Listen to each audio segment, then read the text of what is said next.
Assalamualaikum warahmatullahi wabarakatuh. Dan salam sejahtera untuk kita semua.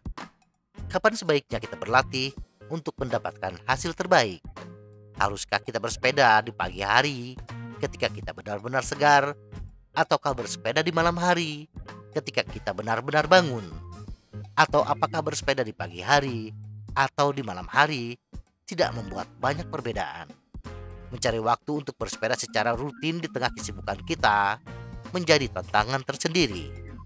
Bagi sebagian dari kita, mungkin bersepeda pada waktu yang tidak sama setiap minggu. Bersepeda sesempatnya kita. Ada waktu di pagi hari, kita pun bersepeda di pagi hari. Hanya ada waktu luang di malam hari, maka kita pun tidak menjadi alergi untuk bersepeda di sore hingga malam hari. Tetapi bagi kita yang bisa memilih waktu berlatih, tentunya kita harus mempertimbangkan bagaimana kita dapat mengoptimalkan waktu terbatas yang kita miliki sehingga sebagian besar adaptasi pelatihan dapat dilakukan. Berikut ini pertimbangan memilih waktu bersepeda dari sudut pandang fisiologis dan psikologis untuk menentukan apakah ada waktu yang optimal dalam sehari untuk berlatih demi mencapai kinerja yang maksimal.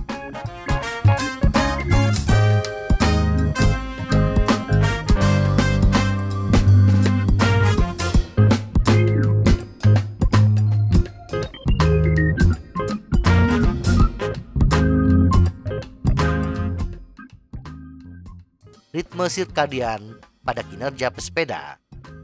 Profesor Ben J. Edward dari Liverpool John Moores University, seorang ahli kronobiologi, menegaskan bahwa ritme sirkadian kita dapat menyebabkan variasi kekuatan dan produksi daya hingga 15%.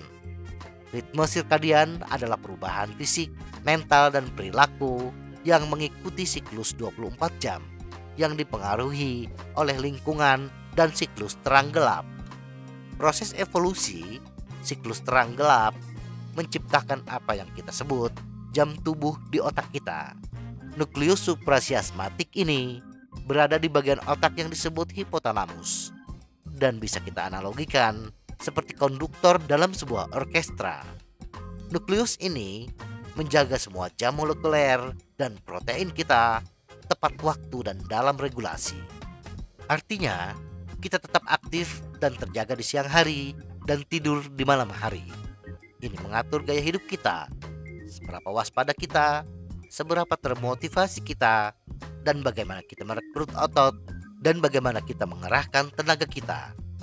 Jam tubuh kita menggunakan suhu tubuh inti sebagai ukuran tidak langsung, dan suhu tubuh ini bervariasi sekitar 1 derajat selama sehari. Suhu tubuh lebih rendah di pagi hari, kira-kira 36,5 derajat Celcius, lebih tinggi di malam hari, sekitar 37,5 derajat Celcius. Dan otak akan memetakan kinerja otot kasar mengikuti pola ini.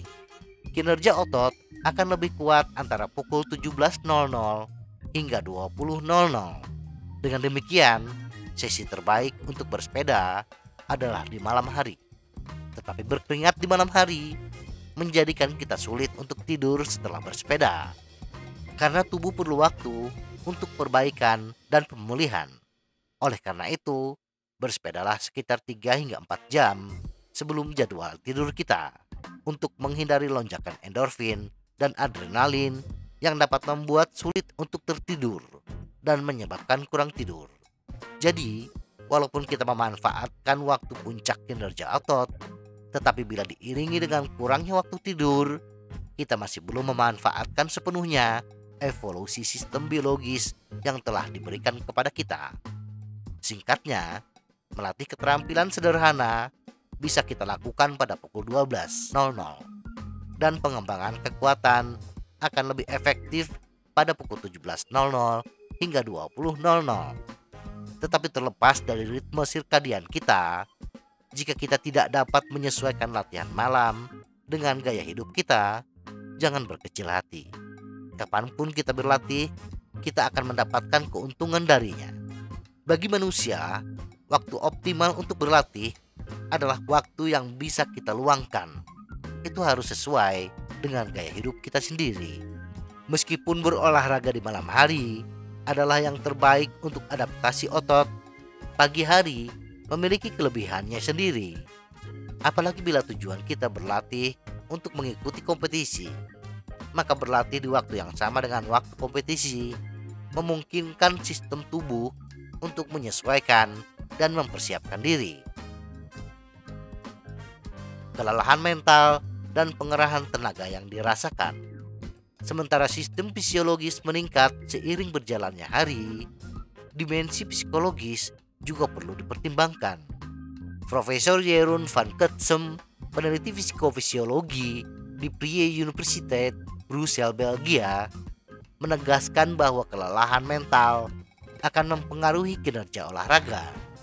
Mencapai WOD target kita dan menyelesaikan sesi pelatihan seperti yang ditetapkan atau dimaksudkan akan lebih sulit ketika dalam kondisi kelelahan mental psikobiologis.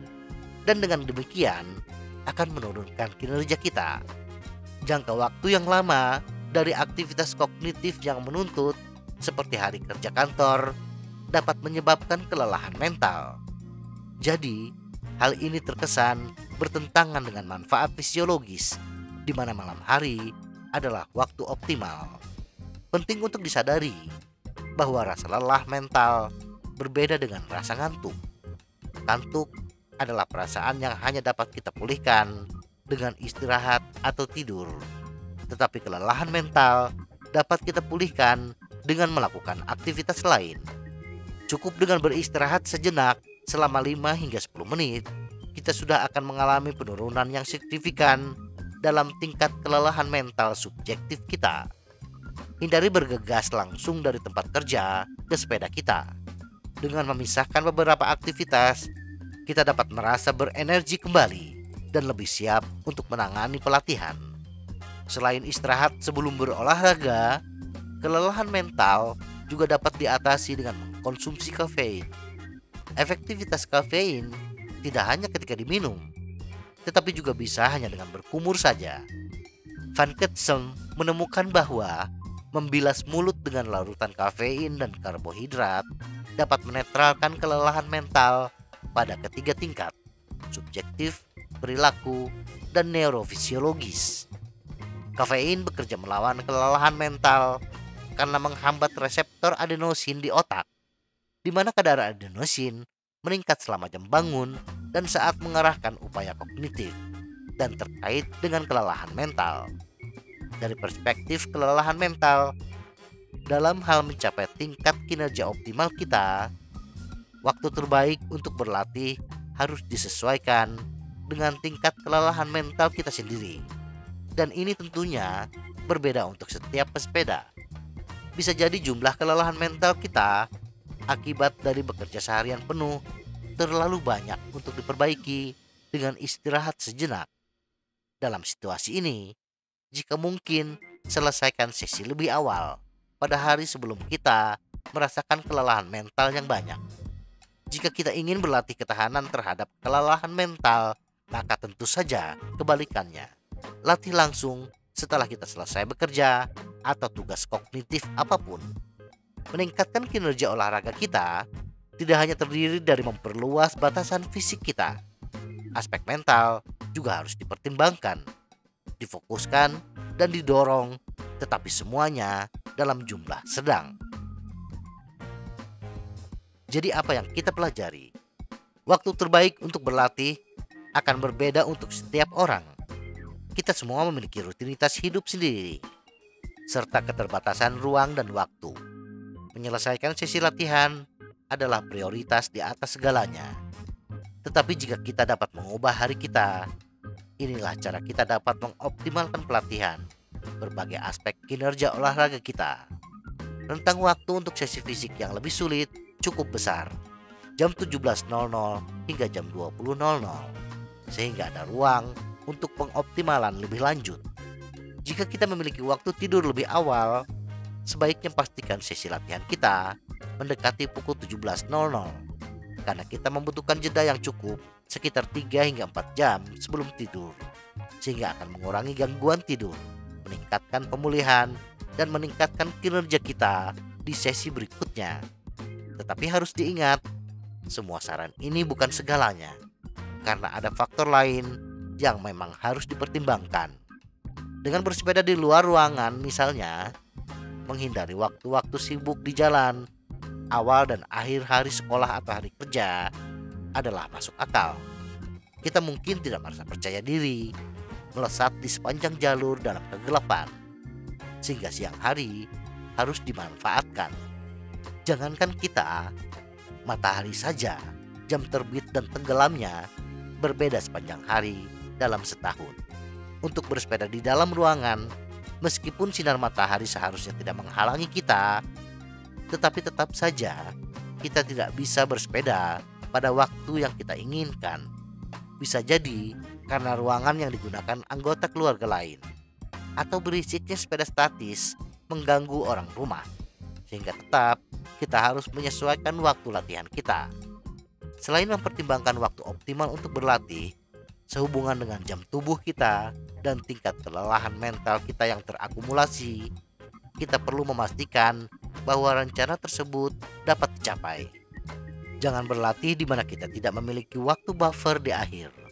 Kita tidak ingin terjebak dalam situasi di mana kita harus mempersingkat sesi kita untuk melanjutkan ke tugas atau aktivitas berikutnya dalam agenda kita.